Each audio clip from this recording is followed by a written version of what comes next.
بسم اللہ الرحمن الرحیم رضیت باللہ ربا وبالاسلام دینا وبالقرآن اماما وبمحمد صلی اللہ علیہ وسلم نبیا و رسولا۔ اللہ اکبر اللہ اکبر اللہ اکبر، لبیک لبیک لبیک یا رسول اللہ صلی اللہ علیہ وسلم۔ گرامی قدر حضرات، پچھلے چند دنوں سے سوشل میڈیا پر ایک ویڈیو وائرل ہو رہی ہے اسد اللہ چشتی نامی ایک خطیب کی، جو روافظ کی گود میں بیٹھ کر اہل سنت کے متفقہ معتقدات کے خلاف زبان درازی کرتا نظر آ رہا ہے۔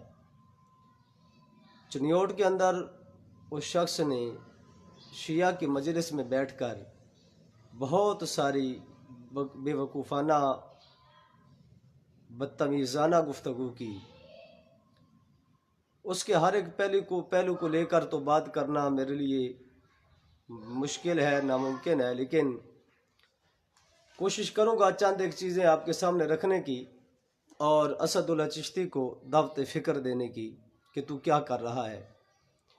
اسی دوران میرے ساتھ تشریف فرما ہے ہمارے سرگودا کی سرزمین، بلکہ ننکانہ صاحب اس وقت ان کا اپنا ایک سسٹم ہے، حضرت علامہ مولانا قاری ایم اے عارف صاحب، اور دوسری جانب میرے عزیزم خطیب اہل سنت قاری محمد عارف سیالوی صاحب، وہ بھی تشریف فرما ہے۔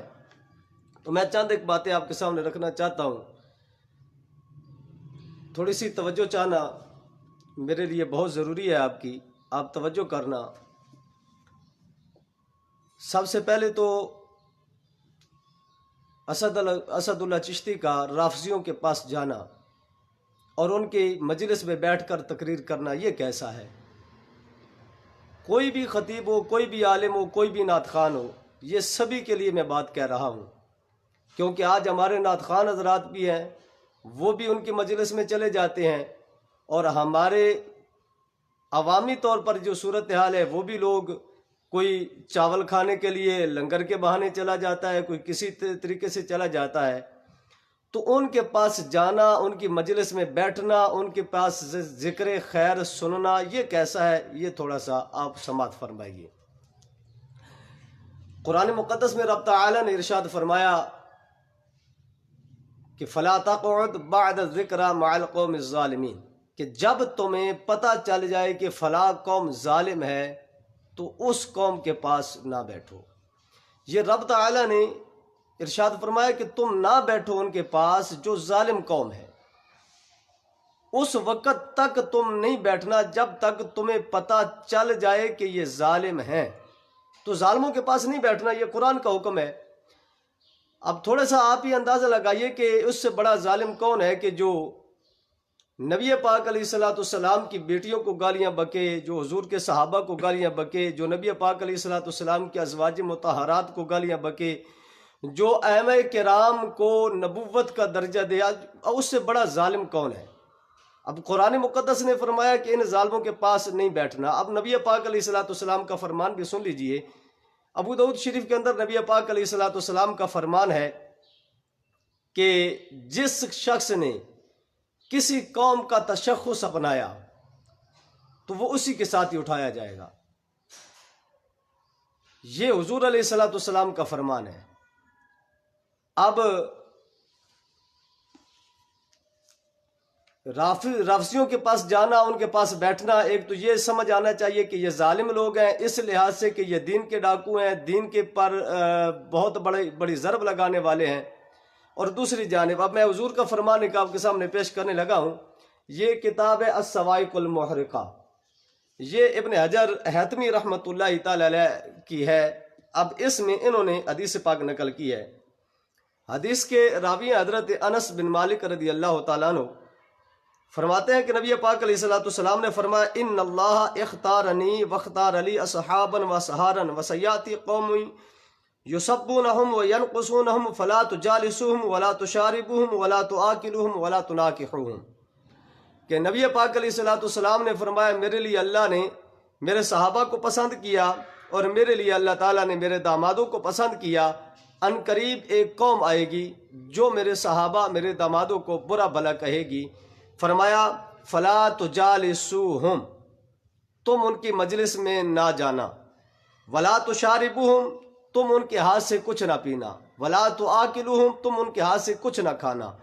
ولا تناکحوہم، نہ تم نے ان کو رشتہ دینا ہے نہ ان سے رشتہ لینا ہے. یہ حضور علیہ الصلوۃ والسلام نے منع فرما دیا. اب یہاں پر جو بات میں آپ کے سامنے رکھنا چاہتا ہوں وہ یہ ہے کہ ایک جاہل آدمی، عوامی آدمی جو ان پڑھ ہے، جو سمجھتا نہیں ہے، اس کا تو ایک علیحدہ مسئلہ ہے کہ اس کے وہ ناسمجھی کے عالم میں، لا علمی کے عالم میں چلا گیا. اور ایک اپنے آپ کو اہل سنت کا خطیب کہتا ہے اور اہل سنت کے ممبر و محراب پر بیٹھ کر تقریریں کرتا ہے. اب وہ آدمی جائے اور جا کر رافضیوں کی گود میں بیٹھے اور ان کی مجلس میں جا کر وہ تقریریں کرے. اب میں اسد اللہ چشتی کو بھی مخاطب ہوں. تو نے پچھلے دنوں میں ایک کھچ ماری تھی اور تو نے کہا تھا کہ احمد سیغا کون سا ہے. پوری دنیا پر تو نے اپنی اس صرف کا مذاق اڑایا جو تو نے تماشا کیا. اب میں تجھے کہتا ہوں کہ پھر فلا تجالسوہم، تھوڑا سا یہ بھی بتا دے یہ سیغا کون سا ہے، آپ کو پتہ چل جائے گا.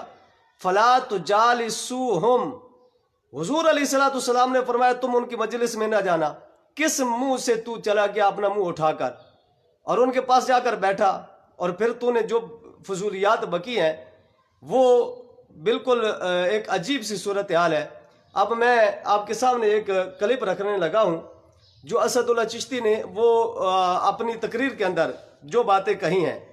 اب ان میں سے ایک بات یہ ہے کہ یہ اس میں کہہ رہا ہے ان کی مجلس میں جا کر، جب ادھر سے واہ واہ کی اس داد ملی، جب اس کو روپیہ ملا، جب ادھر کا اس نے لنگر کھایا، جب ان کا ہو گیا، تو اس نے کیا کیا، کیا کہا، وہ تھوڑا سا سنیے. یہ الفاظ تھوڑے سے اس کے سن لیجئے، پھر میں آپ کے سامنے وہ بات رکھتا ہوں کہ کیا ہے.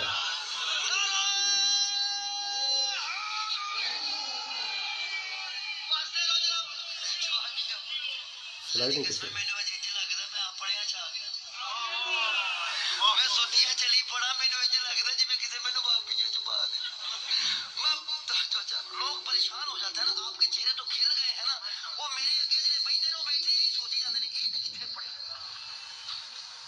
وہ تاں ٹاچی پا گیا پتہ نہیں کتوں پڑ گیا. میں توجہ چاہنا جناب سنے میرا اللہ آپ کو آباد رکھے، آپ کے چہرے اسی طرح خوش رہے. غم حسین کے سوا کوئی بھی غم کبھی تمہارے قریب نہیں تھا. میں توجہ چاہنا سنیے ذرا، بڑی محبت والی باتیں کر رہا ہوں بابا. اب آپ نے یہ سماعت کیا کہ یہ اسد اللہ چشتی کیا کہہ رہا ہے. یہ کہہ رہا ہے کہ آج مجھے یہ معلوم ہو رہا ہے، اور یہ قسم اٹھا کر کہہ رہا ہے، اللہ کی قسم آج مجھے یہ معلوم ہو رہا ہے کہ میں اپنوں میں آ گیا ہوں. لا حول ولا قوت الا باللہ.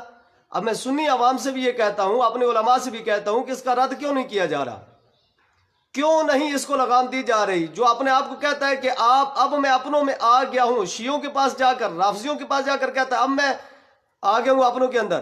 اس کا مطلب کیا ہے کہ یہ پکا رافضی ہے؟ اس کا مطلب کیا یہ شیعہ ہے؟ تو سنیوں کو کیوں دھوکہ دے کر یہ پھر رہا ہے؟ کیوں سنیوں کے سٹیجوں پہ تقریریں کر رہا ہے؟ کیوں سنیوں کی مساجد میں یہ خطیب ہے؟ فوراً اس کو جوتے مار کر مسجد سے نکالا جائے. یہ جس مسجد میں ہے اس کی انتظامیہ کو بھی میں کہتا ہوں کہ بھئی یہ دیکھو تو صحیح یہ کیا کہتا ہے. یہ کہتا ہے کہ اللہ کی قسم آج مجھے معلوم ہوا ہے کہ میں اپنوں میں آیا ہوں. لا حول ولا قوت الا باللہ العلی العظیم.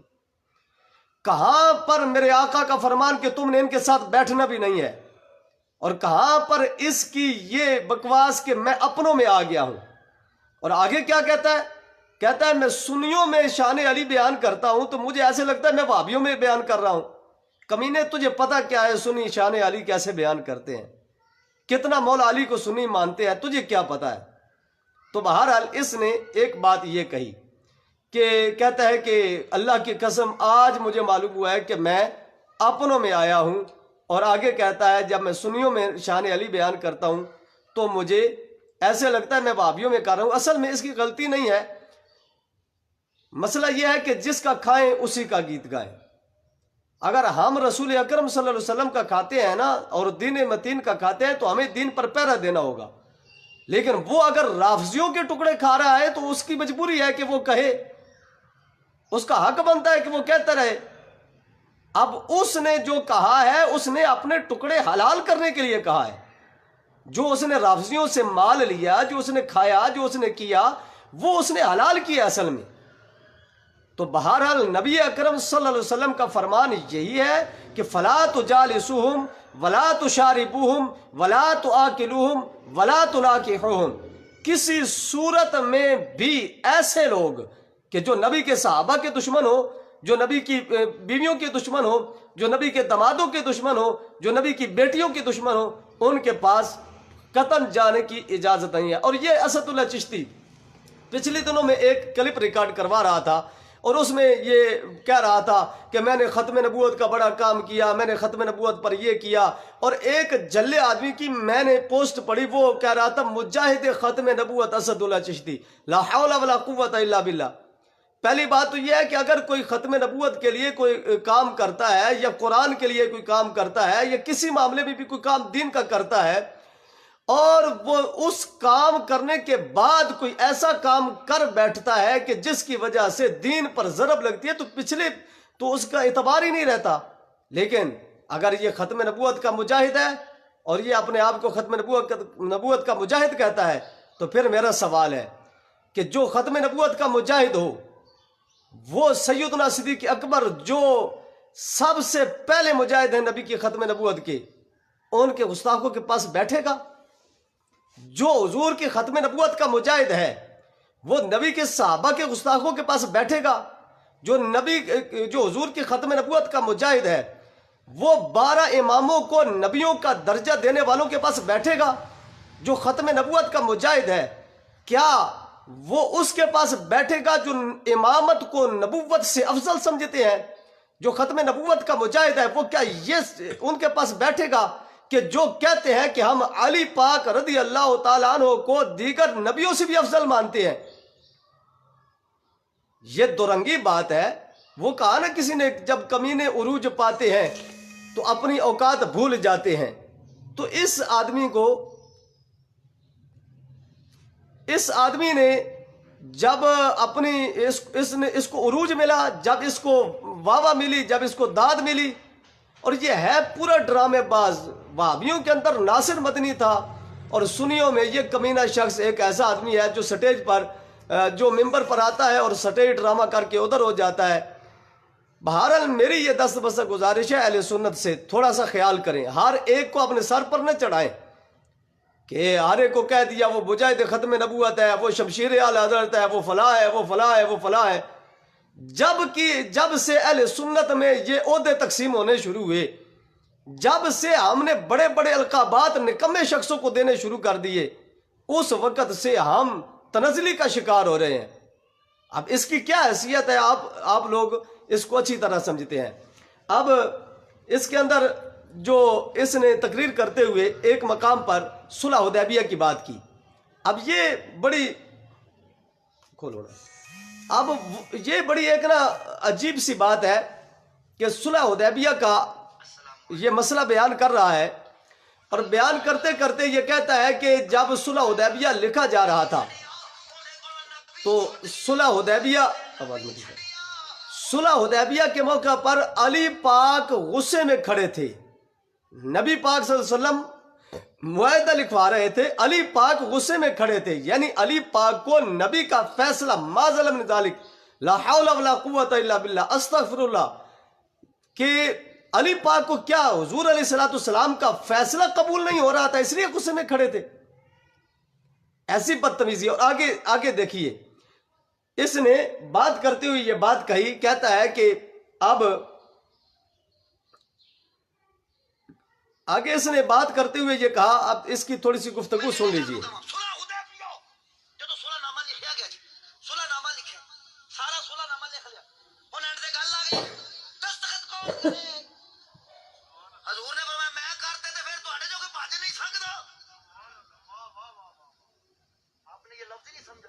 حضور دستخط کرتے تو یہ تو پتھر پر لکیر ہو گئی، کوئی نسے گا تو فرشتے عذاب لے کے آ جان گے.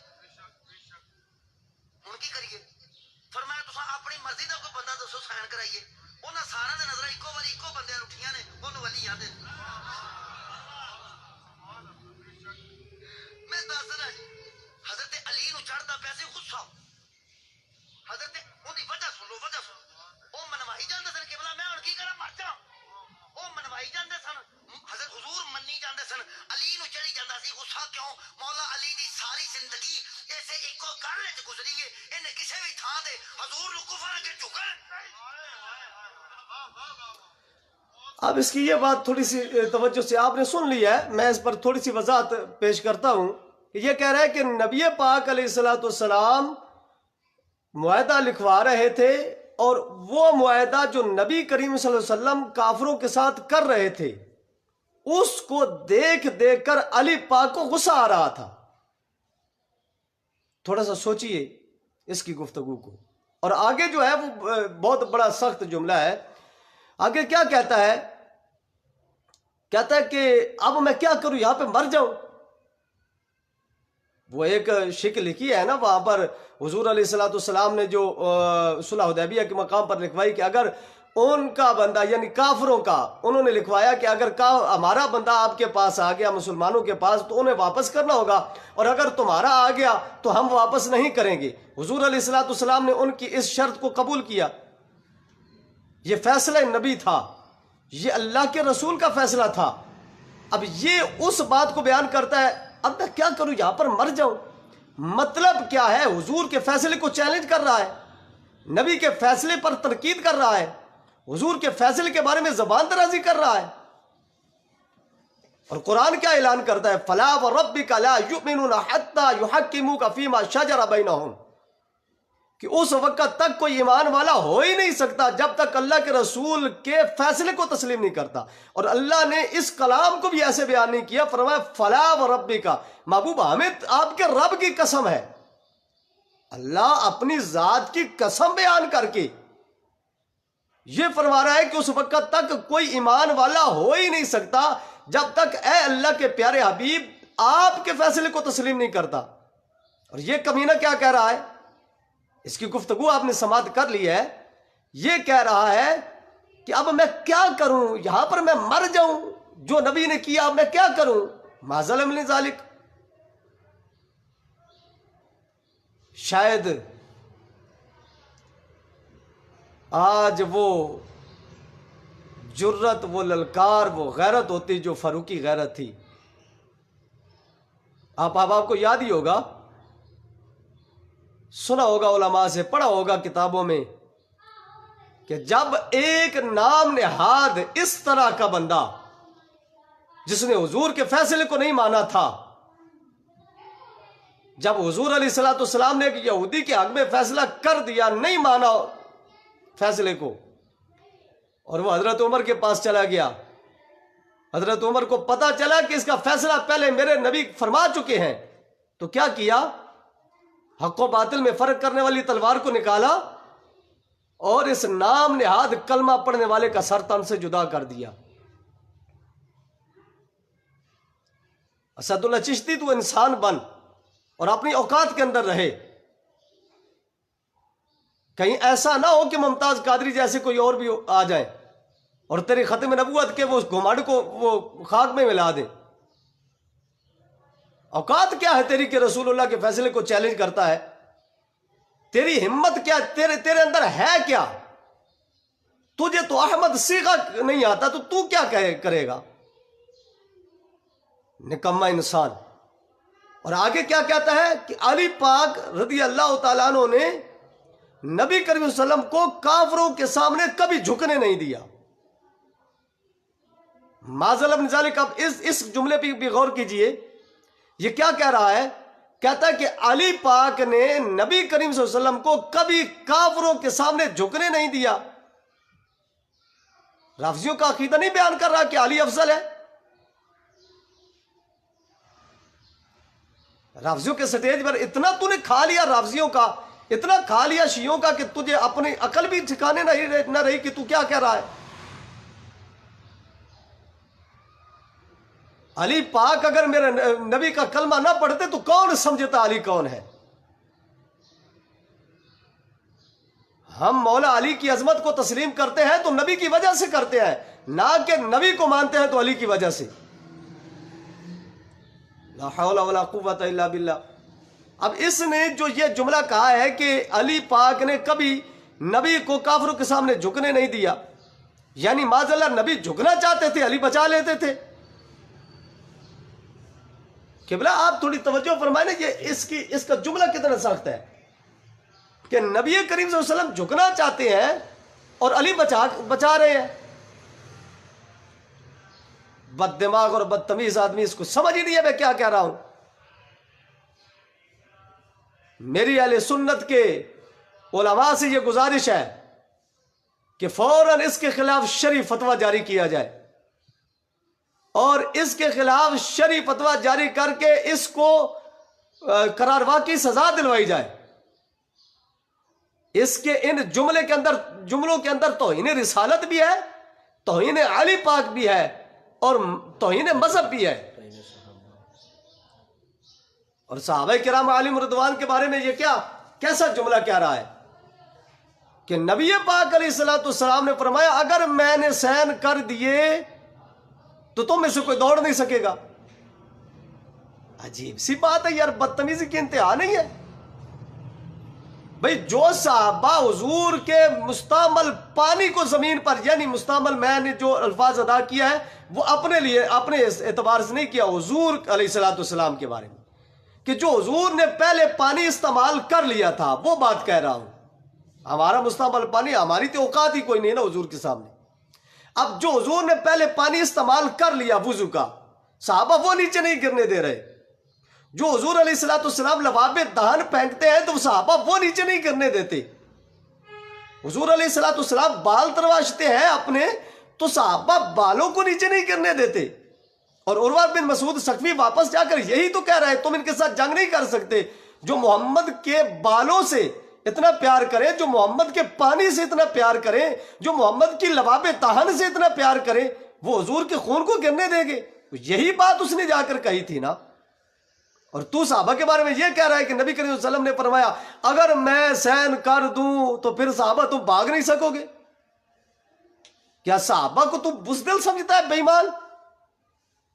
میرے جملے سخت ہیں لیکن میں علماء سے گزارش کرتا ہوں کہ اس کو لگام دے، اس کو سمجھائیں۔ اگر کوئی توبہ کا رستہ بنتا ہے تو علماء مفتیان کرام اس پر شرعی فتویٰ جاری کریں۔ حد ہو گئی ہے یار، جو بندہ اٹھتا ہے اس کو اور کام ہی کوئی نہیں ہے۔ کبھی روافظ کی گود میں کوئی بیٹھتا ہے، کوئی جا کر نواسب کی گود میں بیٹھتا ہے، خارجیت کی گود میں جا کر بیٹھتے ہیں، اور جو منہ میں آتا ہے بکی جاتے ہیں۔ پتہ ہی نہیں ہے دین کیا ہے، مذہب کیا ہے، شریعت کیا ہے، عقیدہ کیا ہے، اہل سنت کی فکر کیا ہے۔ جب سے فکر رضا سے یہ لوگ ہٹے ہیں اس وقت سے یہ، اب دیکھیے ایک طرف ڈاکٹر اشرف آصف جلالی صاحب قائد اہل سنت ہے، اب وہ ہر فتنے کا سر کچلنے کے لیے تیار ہے، دوسری جانب ہمارے ہی علماء ان پر حاسد ہونے کا فتویٰ لگاتے ہیں۔ اب میں انہیں کہتا ہوں جو ڈاکٹر صاحب کو کہتے ہیں کہ یہ حاسد ہے، یہ حسد کرتے ہیں، یہ حسد کرتے ہیں، اب آپ کون سی بلوں میں چھپے ہو؟ کون سی سوراخوں میں آپ نے منہ دے لیا ہے کہ آپ کو موقع ہی نہیں مل رہا ان کے خلاف بولنے کا؟ رافضی بک بک کرے تو آپ کی زبانیں چپ، خارجی بکواس کرے تو آپ کی زبانیں چپ، اگر کوئی بول پڑے آپ کی بے وقوفانہ گفتگو پر تو پھر وہ حاسد بن گیا۔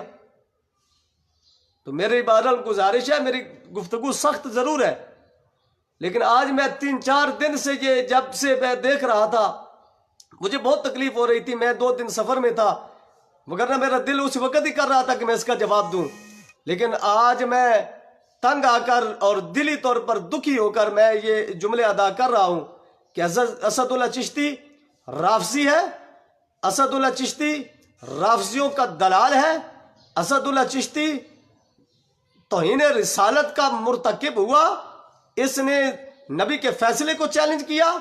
اسد اللہ چشتی علی پاک کو نبی پر افضل مان رہا ہے اپنے جملے کے اندر، اپنی گفتگو کے اندر۔